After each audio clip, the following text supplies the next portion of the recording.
سب سے پہلے تو سائن بٹ صاحب اور اتحاد انرجی کا بہت مشکور ہوں کہ انہوں نے یہ سیمینار جو آرگنائز کیا ہے، جس کے حوالے سے بہت ساری اویئرنیس، بہت سارے کوشچن آنسر جو اٹھے ہیں اور لوگوں کے جو ذہن میں سوالات تھے ان کو جوابات بھی ملے ہیں۔ سیفٹی کے حوالے سے میں آپ دوستوں کو بتاتا چلوں کہ اوگرا کی بہت زیادہ کاوشیں ہیں اس سلسلے میں۔ 2019 کے آخر میں اور 2020 کے شروع میں ایسوسی ایشن نے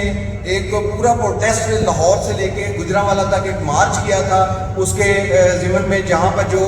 گجرانوالہ کے اندر جو جتنے بھی غیر معیاری سینٹر بنانے والے کارخانے تھے، ہم نے ان کو سیل کروایا تھا اوگرا کے ساتھ مل کے۔ جو وہاں کے جو ڈی سی او صاحب تھے، یہ آن ریکارڈ بات ہے سر، آن ریکارڈ بات ہے، بہت سارے کارخانے سیل ہوئے۔ لیکن یہاں کا جو آپ کو پتہ ہے کہ بدقسمتی سے جو ہمارا جو قوانین ہے وہاں پہ ان کو ریلیف مل جاتا ہے۔ 2 نمبر کام کو جو ریلیف زیادہ ملتا ہے، 1 نمبر کام کو جو ہے تھوڑی سی مشکلات درپیش ہوتی ہیں۔ جس طرح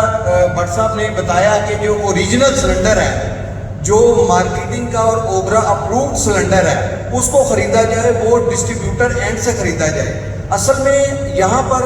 بدقسمتی یہ ہے کہ لوگ سستے کو ترجیح دیتے ہیں۔ شالمی کے اندر جو سلنڈر بک رہے ہیں وہ غیر معیاری سلنڈر ہیں، نہ ہی ان کو کوئی مینوفیکچر اپرووڈ مینوفیکچر نے بنایا ہوا ہے، اور لوگ جو معیاری سلنڈر ہے وہ 1000-2000 روپیہ مہنگا سلنڈر ہوتا ہے، اس کو چھوڑ کے اس بندے سے جا کے سلنڈر خریدتے ہیں جو ہارڈ ویئر کی دکانوں پر بک رہا ہوتا ہے یا شالمی کے اندر بک رہا ہوتا ہے۔ جس بندے کا نہ تو ایل پی جی کے ساتھ کوئی تعلق ہوتا ہے، وہ صرف 400-500 روپے کا پرافٹ کے لیے وہ سلنڈر بیچ دیتا ہے اور اس کے بعد اس کا کنسرن ختم ہو جاتا ہے۔ اگر آپ وہی سلنڈر ایک جو ڈسٹریبیوٹر ہے، کمپنی کا آؤٹ لیٹ ہے، وہاں سے خریدیں گے تو وہ اس کا جواب دہ بھی ہوگا، اور آنے والے وقت میں اس کو جب وہ ریفلنگ کے لیے آپ اس کے پاس لے کر جائیں گے تو وہ آپ کو اس کا رسپونڈ بھی بتائے گا کہ یہ اس کی یہ لائف ہے، اور اس میں وہ بلا ہچکچاہٹ اس میں گیس بھی بھرے گا۔ لیکن اگر آپ وہ سلنڈر شالمی سے خریدتے ہیں بغیر کسی ٹیسٹ اپرووڈ سلنڈر، جو اوگرا اپرووڈ سلنڈر ہے، بغیر کسی لوگوں کے آپ سلنڈر خریدتے ہیں، تو اس سلنڈر میں جب آپ دکانوں سے بھروائیں گے سلنڈر، تو وہ اس کی لائف 8 ماہ سے لے کے 1 سال تک ہوتی ہے، جو شالمی سے نان اسٹینڈرڈ سلنڈر ملتا ہے آپ کو۔ اور یہ جو سلنڈر معیاری سلنڈر ہے، اس کی لائف جو ہے وہ 7 سے 10 سال تک ہوتی ہے۔ اس کو رینیو بھی کروایا جاتا ہے، ری ٹیسٹ بھی کیا جاتا ہے کمپنی اینڈ سے۔ تو میری یہ گزارش ہوگی کہ جس طرح انہوں نے یہ اپنا ایک آؤٹ لیٹ بنایا ہے، اس میں جو رہائشی ہیں ان کے لیے یہ بھی ایک پالیسی جو ہے وہ اناؤنس کروائیں کہ جو معیاری سلنڈر ہوگا، اوگرا کا اپرووڈ سلنڈر ہوگا، اس کو سویپنگ کی فیسلٹی دیں،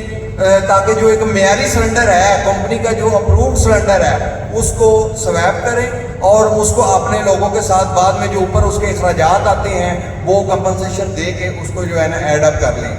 رہی بات سر کہ ڈیکنڈنگ کے حوالے سے، ڈیکنڈنگ کے حوالے سے ڈسٹریبیوٹر ایسوسی ایشن نے بہت زیادہ پیش رفت کی ہے۔ ہم نے پچھلا ویک پورا اسلام آباد میں گزارا ہے۔ ہم نے ڈیکنڈنگ کے اوپر اوگرا سے جو چیئرمین صاحب ہیں ان سے بھی ہماری بہت زیادہ ملاقات ہوئی ہیں، سرمد اسلم صاحب سے بھی ملاقات ہوئی ہے۔ انشاءاللہ یہ جو 2024 کی جو اوگرا پالیسی جو ایل پی جی پالیسی لانچ ہو رہی ہے، اس میں بہت ساری چیزیں آپ کو نمایاں نظر آئیں گی کہ اوگرا نے بہت ساری ایفرٹس کر رہی ہیں، ڈیکنڈنگ کے حوالے سے بھی کر رہی ہیں، اور اس کے متبادل میکنزم کے حوالے سے بھی بہت ساری پیش رفت ہو رہی ہیں۔ انشاءاللہ تعالیٰ یہ چیزیں آپ کو آنے والے کچھ ماہ میں یہ چیزیں انشاءاللہ تعالیٰ آپ کو نظر آئیں گی۔ یہ جو 2024 کی پالیسی جو اوگرا انٹروڈیوس کروا رہی ہے، اس میں ڈیکنڈنگ کے حوالے سے سبسٹیٹیوٹ بھی آ رہا ہے، متبادل نظام بھی آ رہا ہے، اور یہ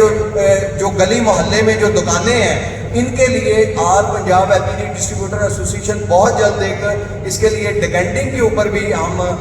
سیمینار کریں گے، اور اس کی ٹریننگ کے حوالے سے سول ڈیفنس کے ساتھ لوکل سٹی ڈسٹرکٹ انتظامیہ کے ساتھ مل کے انشاءاللہ بہت جلد اس کے اوپر ہم کام کر رہے ہیں۔ ڈیکنڈنگ کے حوالے سے ایس او پیز بھی متعارف کرائیں گے، اور جو غیر اسٹینڈرڈ، جو غیر معیاری، جو غیر ایس او پیز پر دکاندار عمل نہیں کرتے ہیں، ہم انشاءاللہ تعالیٰ ان کے خلاف خود کارروائیاں کروائیں گے اوگرا کے ساتھ مل کر اور لوکل انتظامیہ کے ساتھ مل کر۔ بہت شکریہ۔